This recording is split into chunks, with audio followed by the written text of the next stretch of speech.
বিচার করেন নিজে, বিচার করেন নিজের ছেলে মেয়ের, বিচার করেন নিজের ছেলে মেয়ের। জাবের রাদিয়াল্লাহু আনহু থেকে বর্ণিত, তিনি বলছেন, ইন্না বাইনার রাজুলি ওয়া বাইনাশ শিরকি ওয়াল কুফরি তারকুস সালাহ। নিশ্চয় শিরক কুফরের মধ্যে পার্থক্য হচ্ছে নামাজ ত্যাগ করা। এইবার নিজে বলেন, কত ভাগ মুসলমানের দেশ? আপনি কে? আমি কি?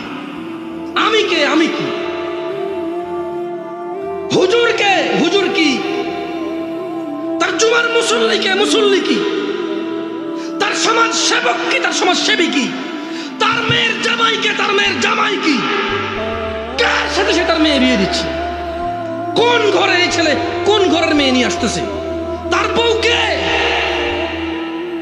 আদৌ কি তার ঘরে কোনো মুসলমান আছে? আমি বলি নাই। জাবের রাদিয়াল্লাহু আনহু থেকে বর্ণিত, আমার সাথে বলেন, ইন্না বাইনার রাজুলি, জোরে বলেন, ইন্না বাইনার রাজুলি, জোরে বলো, ইন্না বাইনার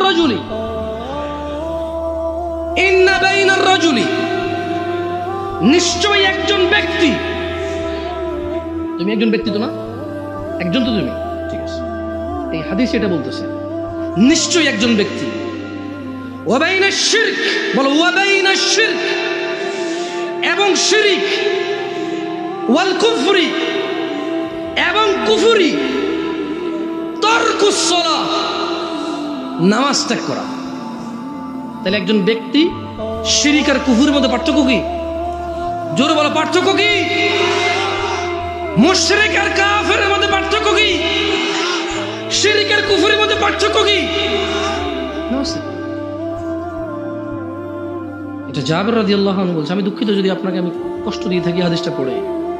আমি এই জন্য আরো দুঃখিত যদি আপনি কোনোদিন এই হাদিস না শুনে থাকেন। আমি আজকে প্রথম বললাম, তাহলে আমি এর জন্য ক্ষমা চাচ্ছি। কেন আপনার ঘুমটা ভাঙতে গেলাম? I am very sorry. আমি অনেক আন্তরিকভাবে ক্ষমা চাচ্ছি যে আপনি এতদিন থেকে জানতেন সারা জীবন নামাজ না পড়ে মুসলমান থাকা যায়। আমি আপনাকে বললাম যে জাবের রাদিয়াল্লাহু আনহু এরকম বলে নাই।